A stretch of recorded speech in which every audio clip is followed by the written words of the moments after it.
All right. Welcome back to the weekly Wednesday Bible study. Last week we decided to start on Ecclesiastes. We read partway into chapter 2. From here we are continuing on at chapter 2, verse 12. Go ahead and find yourselves in that part of the Bible where we will continue to read. Seems to me Solomon is not real thrilled with his findings so far. He spent a lot of time high, a lot of time drunk, a lot of time getting it on with his ladies, and nothing sticking. Nothing works in the long run. It seems to me he's worshiping the wrong things. Yeah, himself, his own desires. That doesn't work very well. No, it doesn't. All right. Well, he's talking about that which comes to all living and non-living things. I mean, the time wears down everything. Mm-hmm. Death is the common destiny of all life. I'm going to take a quick drink. And before I get started, I'm going to once again verify that this is recording because I have a brand new phone and I'm not real comfortable to make sure it's recording right. Okay, set my timer. Okay, here we go. Then I turned my attention to experience wisdom, madness, and foolishness. How does the wisest person on earth intentionally drop himself into madness and foolishness? I mean, how does one do that? You turn away from God and you look to try and get and satisfy yourself with everything you can get hold of. That's what he does. For instance, what can the man who replaces the king do? Only what has already been done. But I saw that wisdom has an advantage over foolishness, as light has the advantage over darkness. A wise person uses the eyes in his head, but a fool walks in the dark. It seems to me that's a good way to end up tripping on something and falling off a cliff. Mm-hmm. Yeah, a wise person makes plans and he looks and he makes decisions. A fool just goes along without paying any attention. We've seen a lot of fools even now. Mm-hmm. But I have also come to realize that the same destiny waits for both of them. Yeah. I thought to myself, if the destiny that waits for the fool waits for me as well, then what is the advantage in being wise? So I thought that even this is pointless. Mm-hmm. Even his own God-given gift of wisdom is pointless. It's not enough. Even though it's a gift from God. Yeah. It says, I'm going to die just like the fool. Yeah, well, eventually God calls all of us home. Yeah. So what's the advantage of being wise if I'm going to die in the end anyway? That's his point. Eat right, exercise, die anyway, huh? Pretty much. That's what he's saying. Okay. Without God, everything is pointless. Neither the wise person nor the fool will be remembered for long, since both will be forgotten in the days to come. Both the wise person and the fool will die. So I came to hate life because everything done under the sun seemed wrong to me. Everything was pointless. It was like trying to catch the wind. Yeah. Now, he's very repetitive in this. Very much so. He has a thing against the wind. Well, remember the word for futility or vapor is the word for breath. It's here today, gone tomorrow. And yet, breath comes from God. Mm-hmm. I came to hate everything for which I had worked so hard under the sun, because I will have to leave it to the person who replaces me. Mm-hmm. Who knows whether that person will be wise or foolish?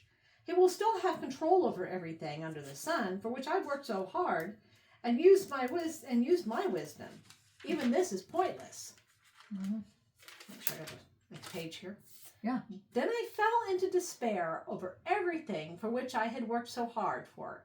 Here is someone who had worked hard with wisdom, knowledge, and skill, yet he must turn over his estate to someone else who didn't work for it. Even this is pointless and a terrible tragedy. Isn't there an old saying that easy times create weak people, and weak people create Hard times, and hard times create strong men. And it's a vicious cycle that we face. It's called fourth turning. And he's that's kind of what he's referring to here. Yeah. And he's in the easy time. But he's a strong leader. Not really. Yeah, true. He's spending a heck of a lot of time drunk, high, and getting with his ladies. His father David was the strong leader. He's the man who enjoys the easy time. But he's got the wisdom. Yeah. However, his son is going to be the weak man, because his son doesn't manage to hold the unified kingdom together. Hence why it becomes Israel and Samaria, or Israel and Judea. And it ends up taken over by the Romans. Not yet, but it's coming. It is coming. But it's going to split. The 10 tribes are going to split off from the two. The 2 that stay in Jerusalem stay with his heir. The other 10 tribes become the other nation. Let's see. Where am I? And he must turn over his estate to someone else. Okay. What do people get from all of their hard work and struggles under the sun? Their entire life is filled with pain, and their work is unbearable. Even at night, their minds don't rest. Even this is pointless. Yeah. Well, they're dealing with a heck of a lot of stress. Very much so. With God, even the simplest things have a point. There's nothing better for people to do than to eat, drink, and find satisfaction in their work. I saw that even this comes from the hand of God. Who can eat or enjoy themselves without God? God gives wisdom, knowledge, and joy to anyone who pleases him. But to the person who continues to sin, he gives the job of gathering and collecting wealth. The sinner must turn his wealth over to the person who pleases God. Even this is pointless. It's like trying to catch the wind. Yeah. Okay. Let me think about this for just a minute here. All right. God gives him the stuff, but to the person who continues to sin, he gives the job of gathering and collecting wealth. But that's worshiping the wrong God. Yeah, that's worshiping wealth, money. Actually, it's worshiping yourself, because it's pleasing yourself. It's getting what you want. But God is in each of us. Not at this point in time. Not at this point yet. There is no Holy Spirit in the world yet. The Holy Spirit comes and drops onto a prophet or a specific man, but he doesn't stay. But the sinner must turn his wealth over to the person who pleases God. That's assuming that the leaders are men of God. Well, in ancient Israel, they thought that God chose the king. That may not necessarily be true. Well, not eventually, but... I mean, God picks certain ones to get things started. Like he picked up David. But even he wasn't the first king. Saul was. And it kind of got this royal lineage thing going on. Okay. But everything in God's own time. Okay, this seems suspiciously like turn, turn, turn. That's actually, that song, Turn, Turn, Turn, is actually based on this section of Ecclesiastes. Okay. Everything has its own time, and there's a specific time for every activity under heaven. Turn, turn, turn. It's going to be hard to read this without singing it. Yes, I know. A time to be born and a time to die. A time to plant and a time to pull out what was planted. I kind of like the idea of yanking out what was planted. Yeah. A time to kill and a time to heal. A time to tear down and a time to build up. A time to cry, to laugh, to mourn, to dance.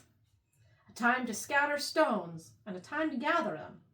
A time to hug and a time to stop hugging. I think I like a time to let go. Yeah. A time to start looking and a time to stop. A time to keep and a time to throw away. A a time to tear apart, to sew together, to keep quiet, and to speak out.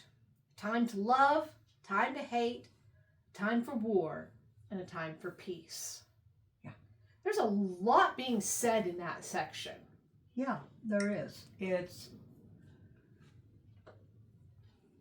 But it's all in God's time. He's the one that sets these times. You can struggle against them, but you're not going to change them. You can't argue. You don't choose when you give birth, when you are born. You don't. He does. No, your parents chose when they were having their fun. Yeah. A time to die. You don't usually get to choose your time, death time. It's going to happen, but you're not in control. Time to plant, that comes with the seasons. God determines it, not you. Yeah, if you try to pick the wrong time against what God is saying, yeah, you're probably not going to have a very good harvest. Yeah. A time to uproot. Well, think about pulling up beets and carrots and turnips. Yeah, you don't want to leave them in the ground too long. They go bad. But you got to wait until they are ready to pull, too. Right. Time to kill, a time to heal. Well, when somebody attacks you, you're not in control. Self-defense, man. Self-defense. A time to heal, well, you hope you've got that time. So, yeah, you're not in control of any of this. God sets it up. All right, and that is our time limit for today. We are well into chapter 3 and gotten through the section that was turned into a song, Turn, Turn, Turn. Yeah. Never thought of that song as a religious faith or a gospel song, I guess. But apparently it was. Well, it wasn't exactly, but it was based on that section of Ecclesiastes. All right. Until next week.